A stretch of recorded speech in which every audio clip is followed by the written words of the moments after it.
So impACT Stories has been now organized since the beginning of February by Nova Social Consulting Club, a student-run pro bono consultancy run from Nova School of Business and Economics.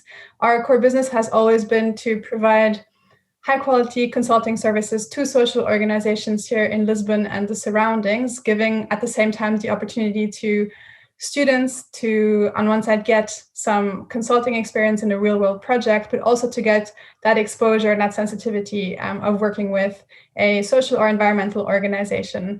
In recent months, we've rethought a little bit our positioning and our role that we have to play in our community, and wanted to continue to inspire both the students at Nova, but also a much broader ecosystem about the possibilities that are out there to have a positive impact on the world, on whether that be on the planet, on people, on our shared prosperity for the future. And so that's how impACT Stories came to be. We wanted to showcase some really inspiring people and organizations that show the very many ways that there are to create a career with impact or embed impact in your everyday life. So today we're really happy to have actually a representative of one of our past clients with us, with Catarina, and I'll give Leon the microphone to introduce our speaker.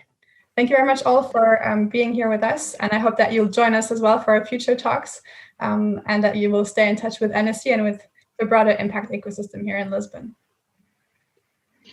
Thank you very much, Armel, for the introduction, and I'm incredibly happy to have Catarina here with us. We've worked alongside, as you already mentioned, Armel, on a previous project together with NSC. And Catarina is the Director of Conservation and Policy at ANPWWF. And just very briefly about ANPWWF, basically what they are, it's a nature conservation organization that are working as an independent national organization. And they are on their way to become a national office for WWF in Portugal. And along that way, they are totally aligned with the mission of WWF, which is to conserve nature and reduce the threats for wildlife on Earth. So, but let's get back to Catarina. And when looking at her life, she did, like you, Catarina, you did so much in your life. So I'm just picking out here a few things. And how you basically started your career, which is as a marine biologist. And therefore you did your master in marine biology. Then later you did a second master in environmental management in Amsterdam, which was then followed by a PhD in marine science at the University of Lisbon again. So you can see here there are a few constants and also a lot of different things coming together, but basically the focus of her work was always on marine sustainability, public policy, and ocean governance. And before working now with ANPWWF, she's been with the Gulbenkian Foundation for quite some years. First working for the Oceans Initiative and later for the Sustainability Program. And I'm very excited to learn and to be inspired from this incredible experience in the impact sector. So, Catarina, we are all looking very much forward to your talk, which has the title "Nature and People: A Journey Towards Double Impact." And without further ado, the stage is yours. Hi, Leon and Armel. Thank you very much for this lovely introduction. I'm really happy. I already told Armel I'm really happy to be here today, and I'm really glad that so many of you were able to join. I'll start sharing my screen, but I think you need to stop sharing yours so I can share mine. Thank you. And here we go. So I'll just start by saying that I'm really lousy with PowerPoint presentations, so I try just to put a lot of pictures here and use them as a guideline to tell the story, you know, of my personal experience and professional experience for the past 20 years. And this is basically a journey of striving for impact, positive impact for people and the planet. It's not a detailed description of a 20-year-long career plan, if that even exists. It's more a personal account of how my interests, which have been shaped by the place and family I was born into, have evolved and sharpened over time, and about how a combination of serendipity and purposefulness led me to challenges and experience that helped me learn who I am, where I want to be, and with whom. So this is both a tale of nature and nurture, and not nature versus nurture. And this journey spans several countries. So it starts in Portugal. That's the picture of the main square in Setúbal, which is the town I lived all my childhood. And then from there, I also spent some time in Europe and also in North America and East Africa. And now I'm part of this big family, which is the Panda family.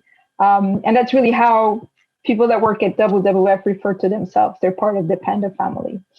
So this is Setúbal. It's this city here, and each of the pictures shows you different perspectives. So here you have a Rábida. This is the estuary of the Sado River. This is the mouth of the estuary and the Troia Peninsula. And this is a view from the Troia Peninsula to the Rábida. So there's plenty of biodiversity and natural beauty just a few steps away from Setúbal. And growing up, I took this for granted. It was just, during high school, it was in springtime, it was just a 15-minute bus ride away to jump into the ocean, or 20-minute ferry trip to go to Troia and to enjoy this beauty and all the benefits that being in nature provides us.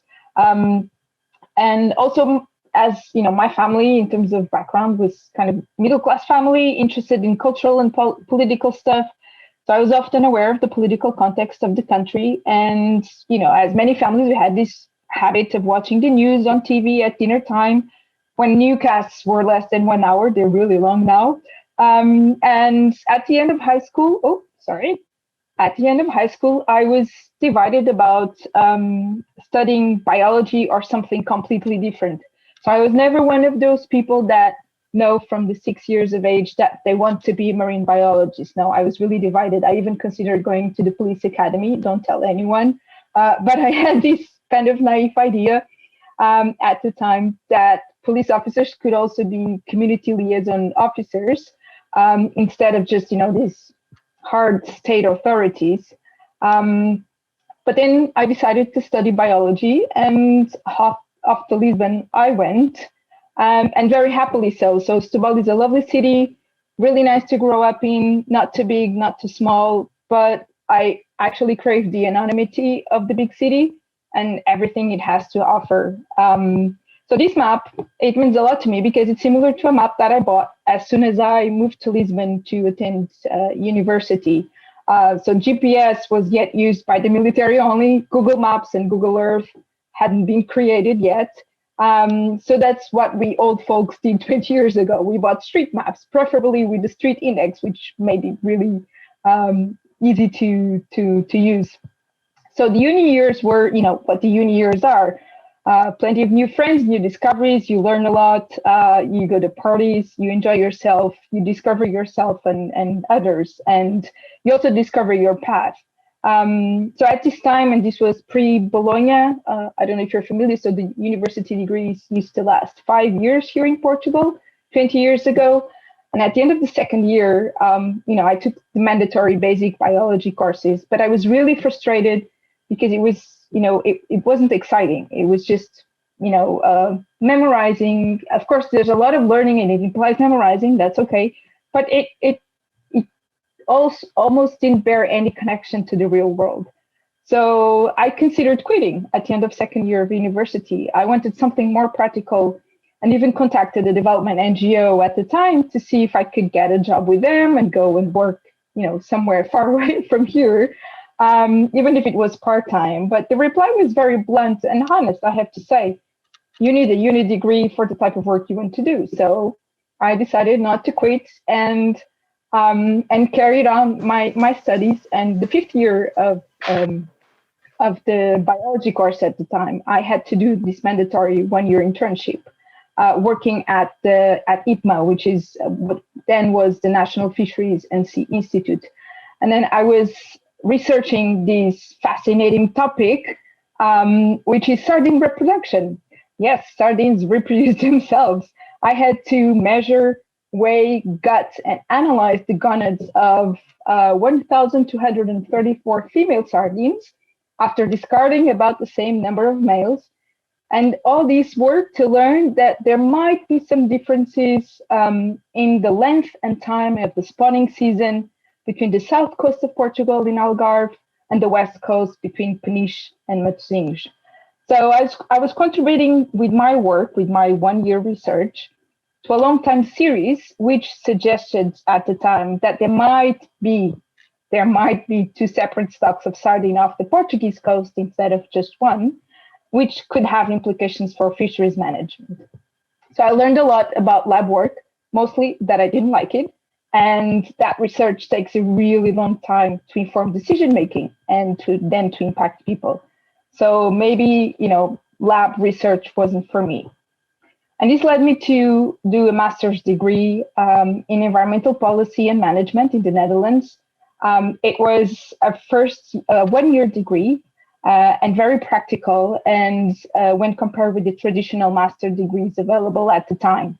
And during my time in Holland, besides all the stuff that I learned on environmental policy, I also met people from all over the world for the first time in my life. From Bangladesh, India, Vietnam, Argentina, Ivory Coast, Colombia, Mexico, and from other European countries, of course. And my main impression from that time, and that I've confirmed throughout my experiences since then, is that we are all people with the same needs. We want to live in peace, with sufficient means for our basic needs. We want our kids to go to school. We want to have healthcare, and we want to be happy and have at least a sufficiently good life. Of course, definitions of what is sufficient and good differ, but the diversity of cultures that I got to know in Holland showed me that we all have these things in common. So upon my return to Portugal after that degree, I was contacted by a professor of mine to work with him in an European research project on marine protected areas in Africa, in East Africa. And that was really good because it combined my interest in development issues, marine biology, and then also, the political stuff, the public policies related to marine conservation. And I was super excited about it. I was going to work on something I love in a part of the world I had never been to, and I was going to get paid to do it and have all travel and accommodation expenses paid for. So, and that I was, maybe 25 years old at the time. So, and being a dirt poor student for a long time, that was something I really appreciated. So part of the project was in Cabo Delgado region in northern Mozambique, which unfortunately is now making the headlines because of insurgent attacks on villages and towns. And I worked with 2 components of the project, socioeconomics and governance, and in collaboration with colleagues from Mozambique, from Tanzania and South Africa, as well as from a couple of other European countries. And then I was invited to do my PhD on governance of transboundary marine protected areas in that region, which ended up being an interdisciplinary thesis combining political science. Remember, I'm a marine biologist. So political science, particularly international relations, human geography, and then, of course, marine ecology. So I spent part of my PhD years between Portugal, Canada, where my second supervisor worked at Dalhousie University, and then doing field work in East Africa. And throughout this both emotional and intellectual experience, I deepened my convictions of how people depend from nature for their livelihoods, how we need to work together to protect it, and how nature is the biophysical foundation of our economies and societies, wherever you live on this planet, actually. And how through responsible production patterns and consumption as well, we are depleting the delicate balance that sustains us. So while I spent some time in Canada, I just wanted to show you some of the pictures here as well. So at the top right, you can see that was the celebration of the end of Ramadan. And the tuk-tuk, the red tuk-tuk, was my transportation means to reach a village in southern Tanzania. And those are in the map, you can see the two areas that I was traveling the most to. And then some of the biodiversity and activities. In the top left is one lighthouse in Canada. So upon my return, so while in Canada, I changed my diet by becoming a vegetarian. It was out of environmental concerns, partly, but because it also made sense economically and culturally for me. Economically, meat was very expensive and just tasted different from what I was used to. And although I lived in a coastal city, I couldn't find seafood at the local farmers market, which sold everything local, and fish at the supermarket wasn't that nice compared to the fish that we get in Portugal. It was all fillet, and I couldn't check the skin, the eyes, or the gills for the level of freshness. It's a professional, the fait professionnel, I can't remember how to say this in English, but it comes with the job of being marine biologist. You really need to know your fish. So one day, one of my Canadian roommates, he gets home with a really big, shiny fish in his hands. And that's how I learned about Off the Hook, which was a partnership, and I think it's still running, a partnership between fishers and an environmental NGO, in which the fishers, they give the catch to the NGO, and they sell it in a big city directly to consumers. And that was the city where I was living in, Halifax. So, and the consumers, they subscribe to seasonal deliveries, and they don't get their money back if there's bad weather and the fishermen are not allowed to fish. So consumers share the risk with the fishers, and also there's no middleman to make a fortune out of speculation with fish prices. So there was, fishermen could earn a bit more, and consumers wouldn't be paying more for their fish than what they were used to. So when I learned about these, I basically had two thoughts. One was, wow, what a great idea. And if it's possible in Canada, it is possible in Portugal too, to have a partnership between an environmental NGO and fishers. So a few months before I had this encounter with Off the Hook, I had become a volunteer with a Portuguese NGO, LPN, Liga para a Proteção da Natureza, and I decided to investigate further. And this was just before my return to Portugal at the end of 2010. And so I talked to the Canadian NGO that was working with the fishermen, the Ecology Action Center. And when I got back, I started with other volunteers from LPN, talking to the Fisheries Institute, IPMA, where I did my internship, which monitors fisheries in Portugal. Then we also talked to the municipality of Sesimbra, because they had set up one of the first community-supported agriculture projects in the country. And then we also talked to the Fishers Association.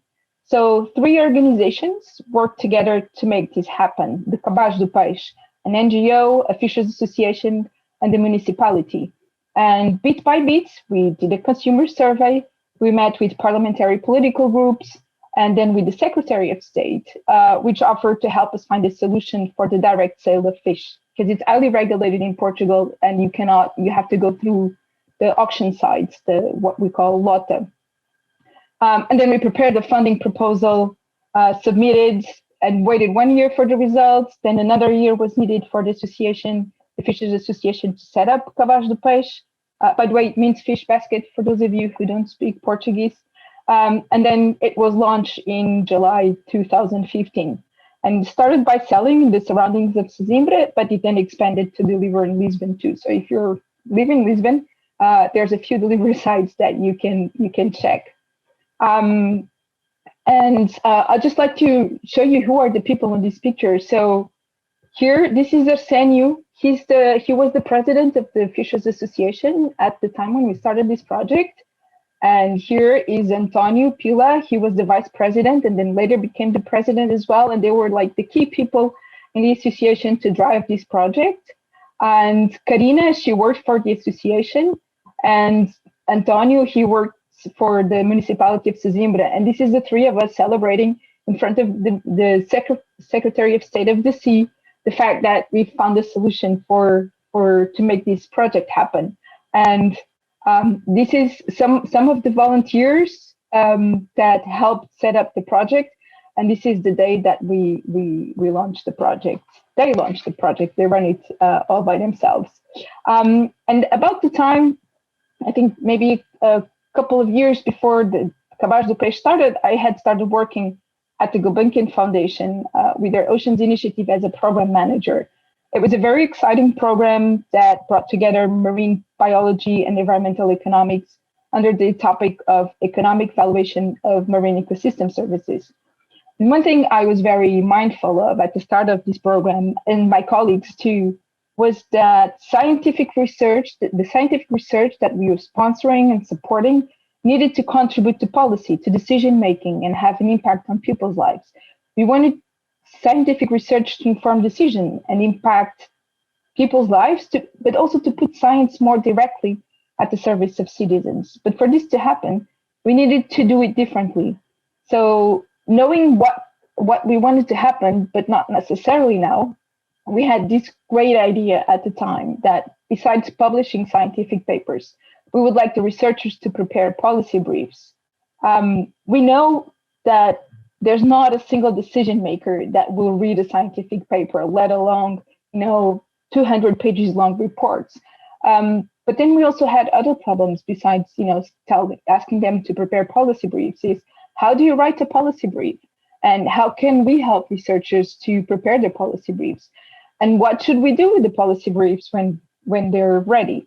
So we got an external organization to run a training program on how to do policy research on one hand, drafting the briefs, and then designing an advocacy strategy to make change happen in public policy based on the research results.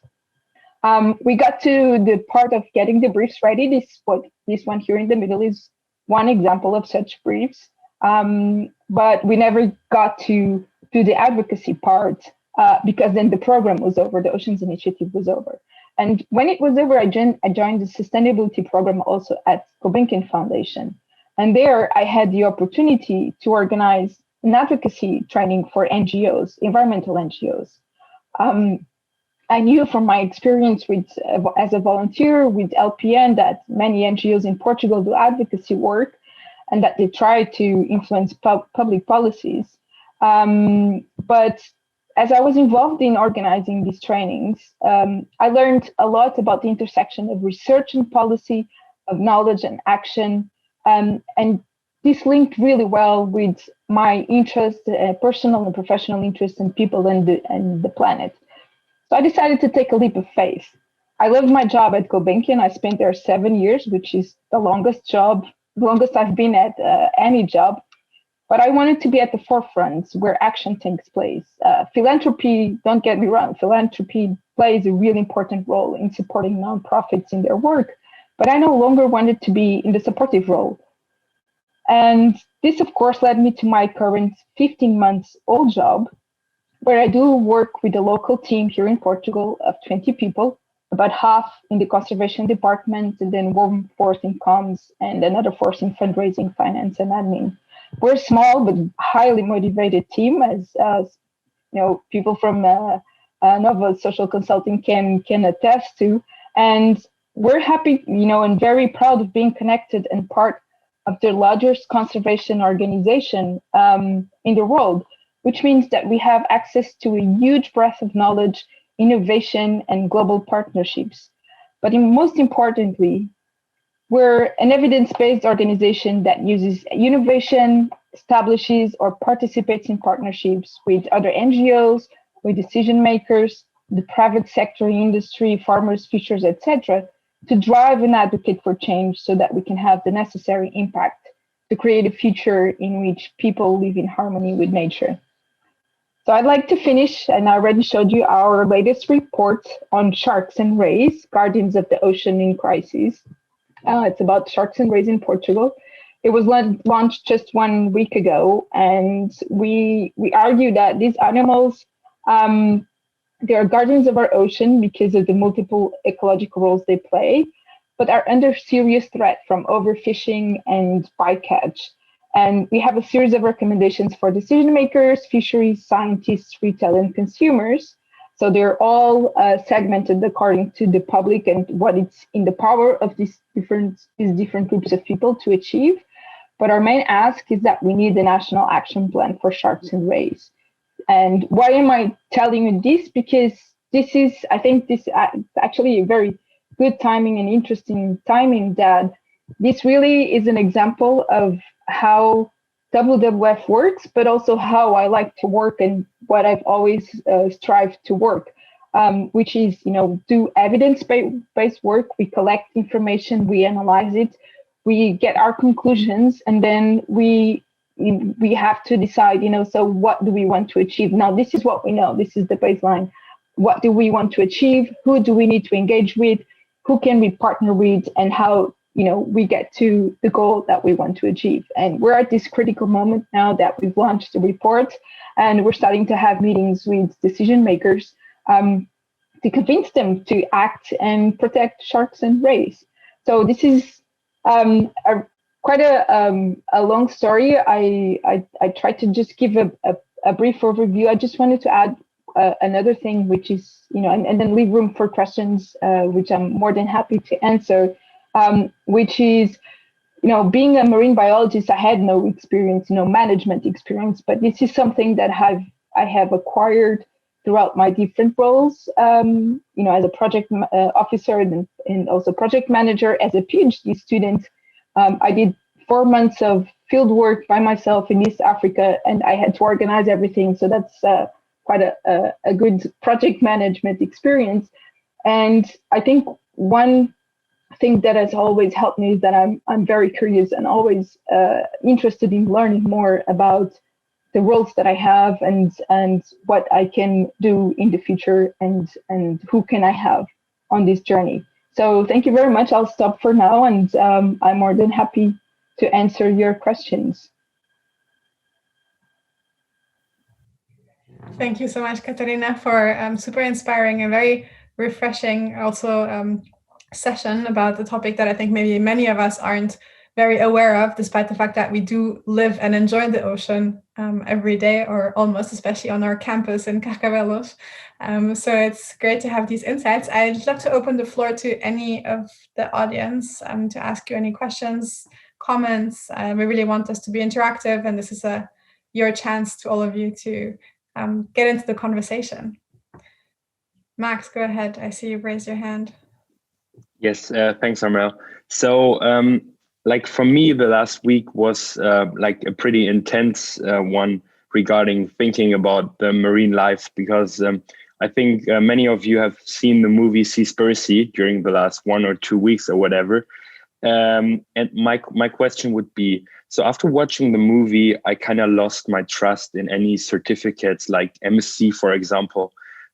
So my question would be, is there any way to at least a bit more sustainable way of fishing?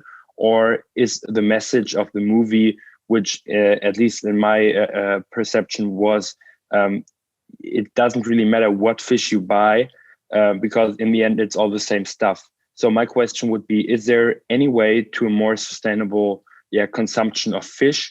Or is the only way possible just to not eat fish at all? Thanks.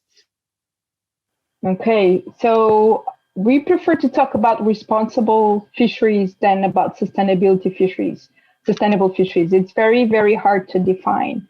I have to admit, I haven't watched Seaspiracy yet, but I've heard a lot, and my colleagues in the Oceans program, they've watched it, and we've been commenting, as you imagined, in the last few weeks as well, because there's been a big hype about it.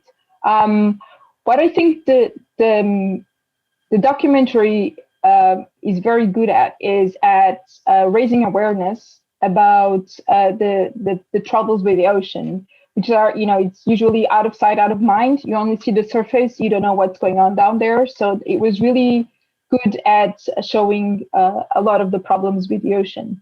On the matter of the certifications, seafood certifications, they've been able to actually improve the condition of several fish stocks, and they've been able as well to reduce the bycatch, for example, of marine mammals. So, and this is my personal opinion, as with any system, any certification, it's, there's no bulletproof, and there's no, no one can guarantee 100% that any system will work, right? So what I think it's important in terms of message from Seaspiracy, or what we advocate is at WWF is we should eat less fish as we should eat less meat. We don't advocate for people to stop eating fish and meat altogether, because that's actually impossible. It might be possible for people in developed countries that have access to other types of protein. It's not possible, for example, for 800 million people in the world that depends on marine protein for their livelihood, for their nutrition, and don't have access to any other kind of protein. So it is very important to take this into consideration, that there's the type of recommendations needs to be adjusted to the particular context in which people are living in. But I still think it's a good starting point for discussion about the problems with the ocean. I think in some ways it takes a narrow view of what are the solutions.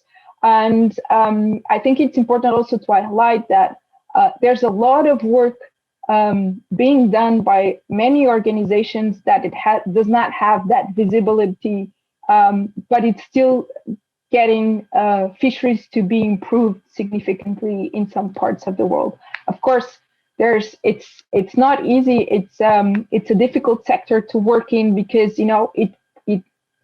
when the boats are out fishing, you don't see what's going on. While if there's a factory, nearby, you can see what's going on, right? So you can understand what's happening.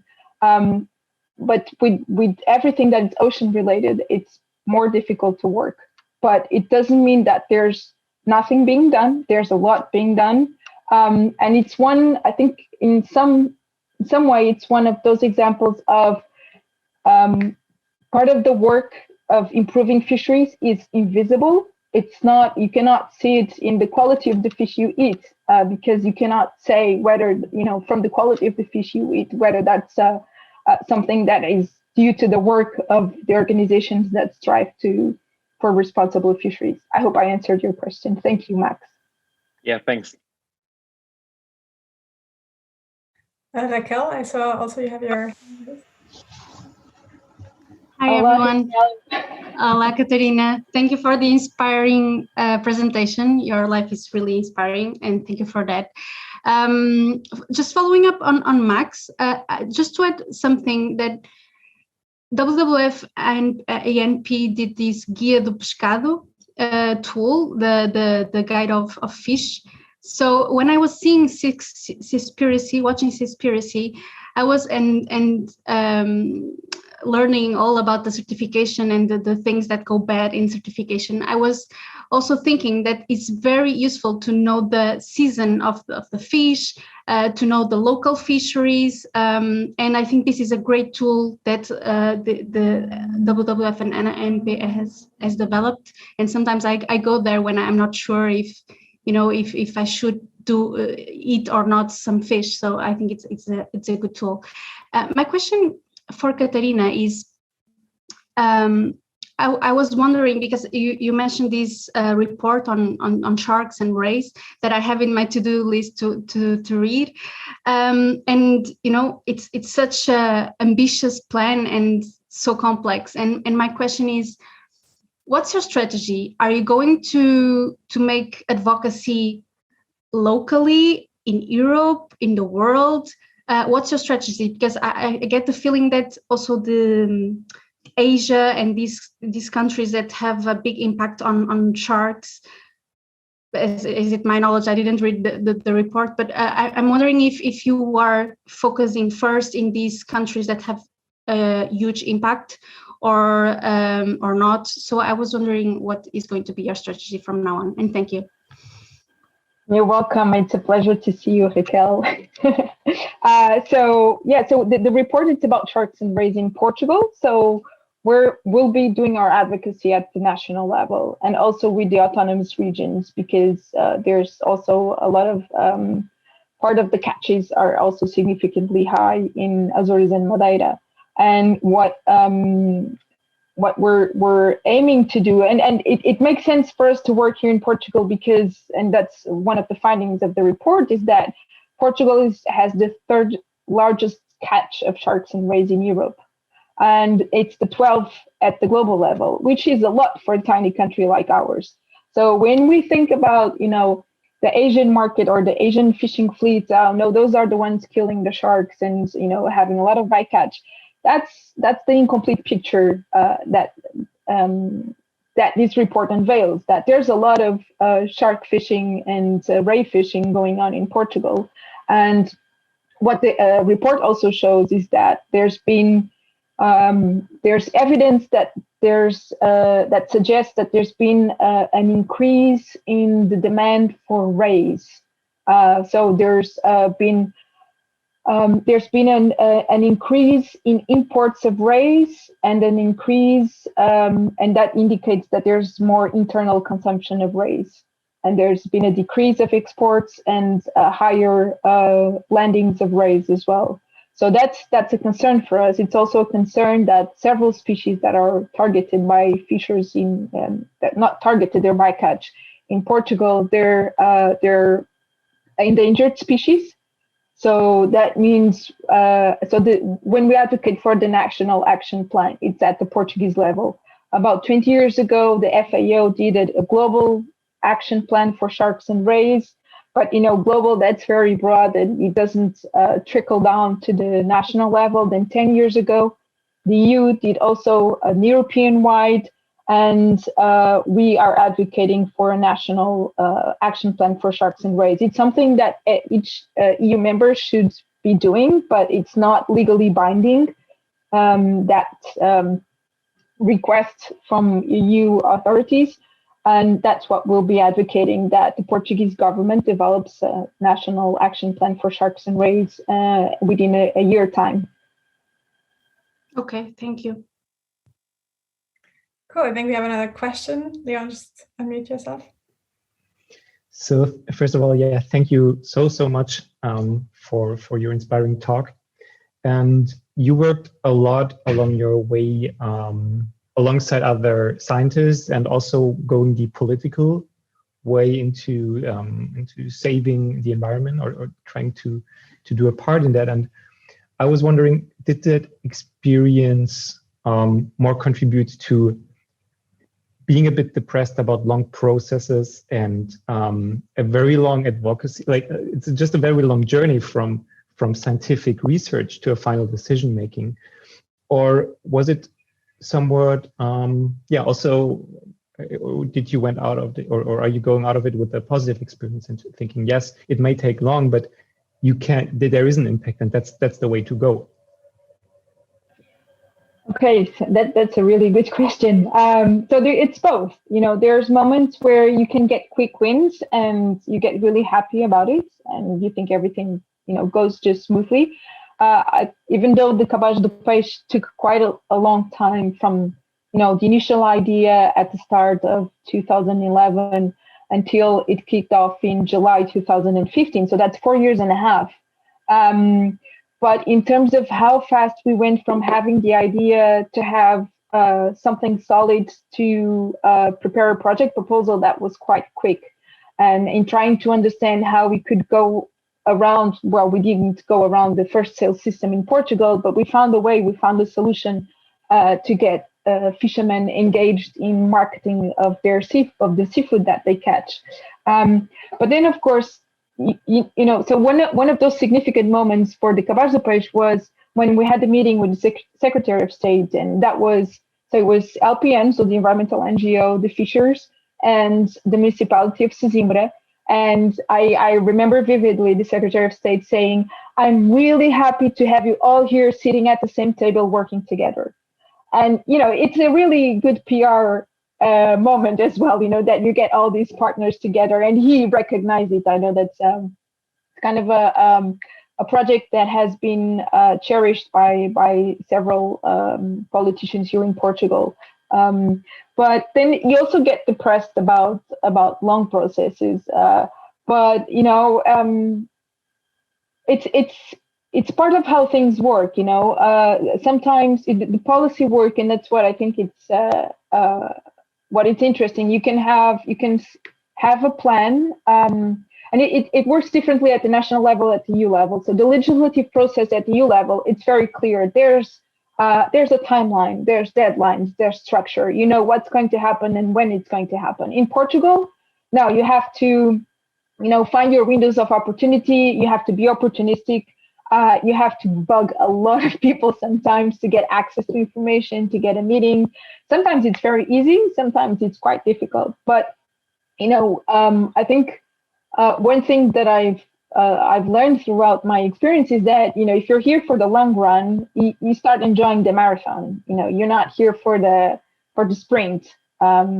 And sprints, they happen very, very rarely. And you get your highs, like, for example, we had there's a group of European NGOs that ran a public campaign to get people to participate in a public consultation by the EU on deforestation. That was the Together for Forests campaign. And we got 1.2 million people participating in the public consultation. That's huge, just using the resources that we made available to them. That's huge. It sends a really strong signal to the European Commission that is preparing a legislative proposal to deal with the fact that a lot of products that reach the EU market are the result of deforestation. And it tells the EU, look, the consumers, the voters are paying attention, and this is what they want. So, it's going to take a long time. So the consultation ended in December. We know that the legislative proposal from the EU is expected in May or June. And, we'll keep track of what's going on. But, it's a long process. It will take maybe 1 or 2 years until there's a legal framework approved. But, if you've got the resources in your committee and you have a good plan, then it should work. At the national level, it gets sometimes a bit frustrating. So, for example, last year in July, there was a public consultation for the mining regulation. So you've probably heard a lot about lithium mining in Portugal, and there's people in some communities in the north and center of the country that will be affected, and they're opposing it. The mining regulation was up for a public consultation for a month in July. It was approved by the cabinet in October, and it still has not been published. So now we have, so we don't have a regulation to guide all the mining projects that in the meantime are being approved. And because you're out in the dark, you don't know, what can you do, and how can you intervene and try somehow to influence the process, except participating, public consultations online. So that makes it more difficult, but still, we're Angela, who's our CEO, she's very pragmatic, and she says, this is the life we chose. So.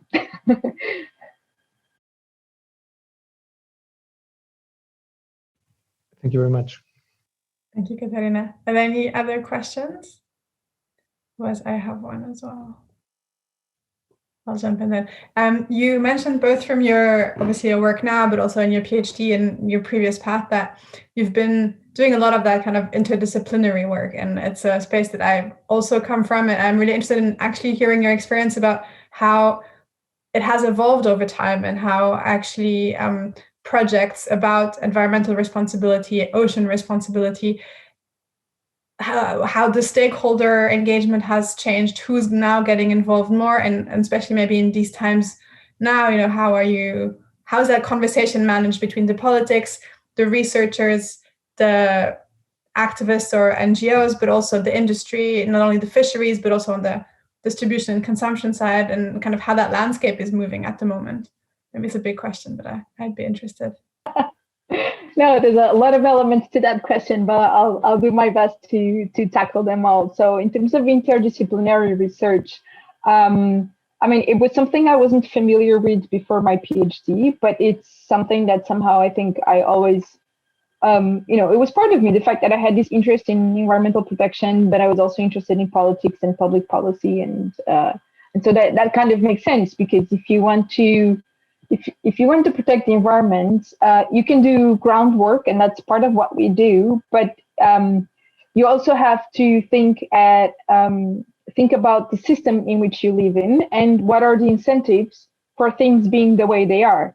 And we're talking about incentives in terms of public policy that shapes and public policy shapes the options that we have available as citizens and that companies also have available and how they act. So in my view, that's why it's important to work at the policy level as well and not just do the groundwork. There are NGOs that are more experienced more of their work is about working on the ground. We also do that work, but we also try to work at the policy level because of that, because we know that incentives also shape what happens on the ground. I think there's been quite a shift, particularly, my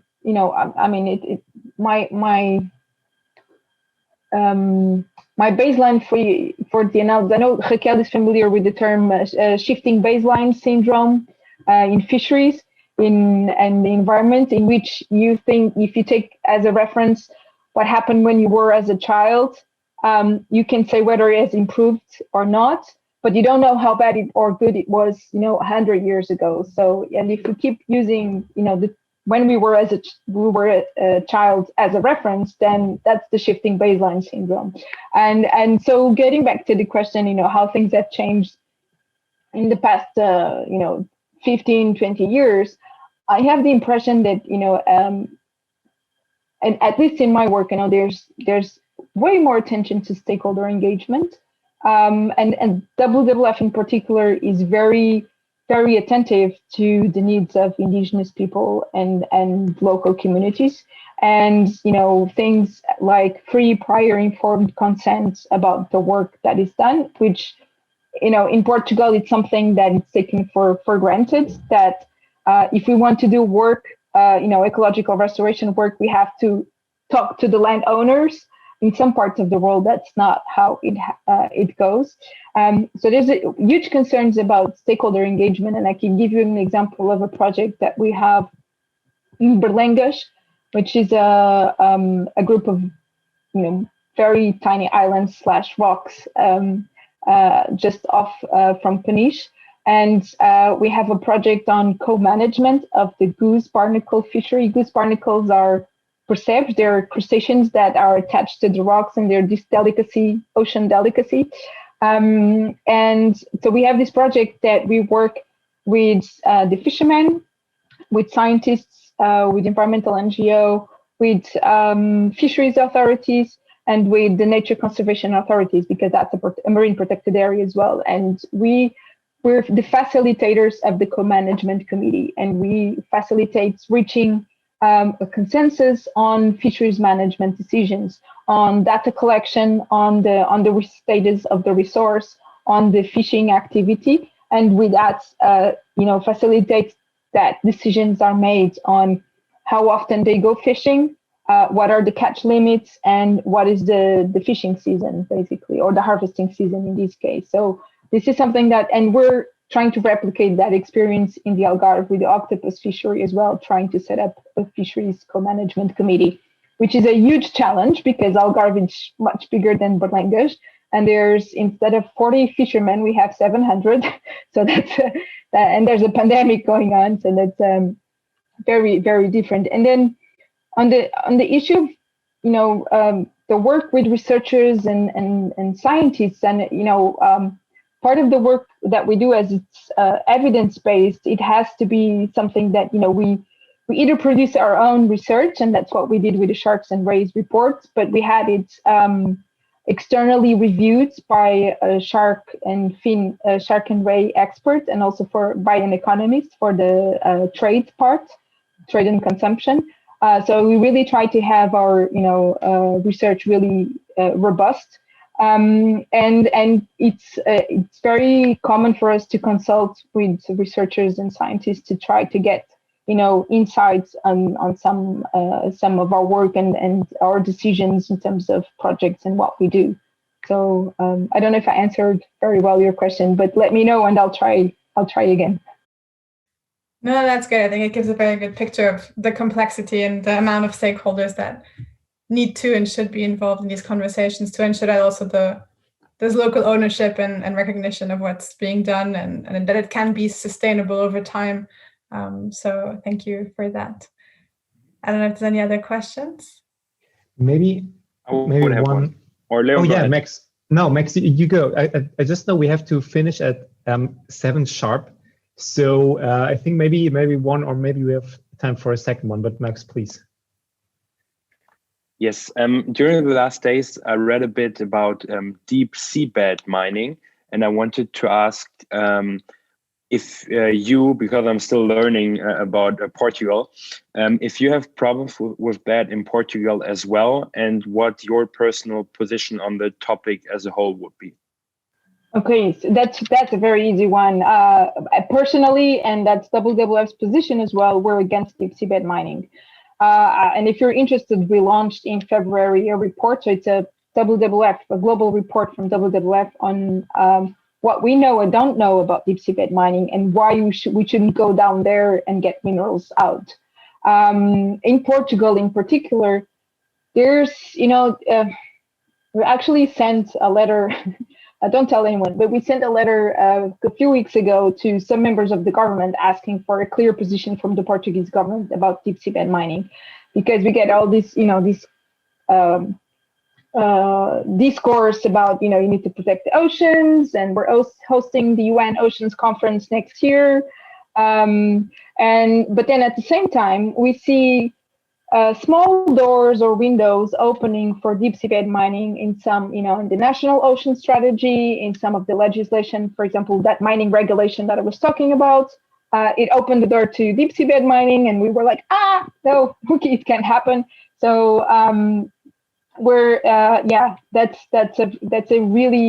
that's a red line for us. That we definitely oppose deep seabed mining. We should leave the ocean bottom.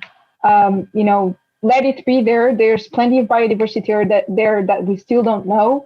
And there's other ways that we need to reinvent, excuse me, we need to reinvent the way that we produce and consume the metals there. And we should really try to focus on what's called urban mining. And that means, if you take your phone, end of the life, you dismantle it, and you're able to extract minerals that are there. This is still not commercially viable, because the amount of these minerals that you have in the phone is so tiny that per phone, it's way more expensive to dismantle it. But if you have a phone, or you have, these tech products that are built with proper eco design to be dismantled and parts replaced. And for example, there's one which is called a fair phone.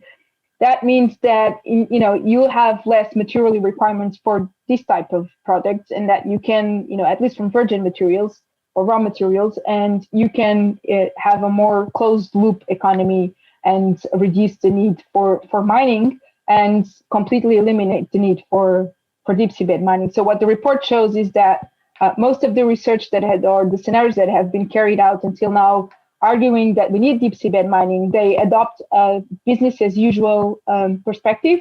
They don't assume that technological innovation will enable us to reduce our need for these raw materials. All right. Thank you a lot.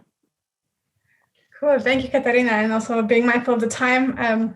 I think we will make that be the last question. And I just really want to, again, thank you deeply for taking the time to be with us today. I think it was super insightful, also for us management students to kind of hear a different side, or something that maybe we're not as exposed to, despite us living in Portugal for a couple of years now, to understand a little bit better also how locally the ocean is being managed, what the contentious issues of our time are as well, and in the direction in which it's going. And also thank you for all the work that you do. I know Leon and his team also had a really, really great time last year working with you. And we were very happy to hear about the success of that project as well.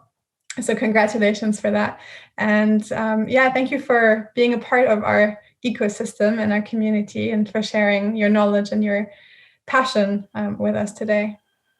Well, thank you very much for the invitation, and for everybody who attended and asked these tough questions. It's been a real pleasure, and we're really happy to be part of the NOVA ecosystem. Great. And if anyone else, just a quick note that if anyone else has any questions and wants to drop me a line, a question by email, Armel, it's okay if you share my email with the participants if they're interested. I will do that as well then. Well, great. Thank you again. Thank you also everyone for attending and for your questions. And I hope we will see you again very soon. We have our next impACT story on the 28th in partnership with B-Lab Portugal. So make sure to stay tuned to all of our channels. We'll be posting about it very soon. Thank you, everyone. Have a really good evening. Thank you.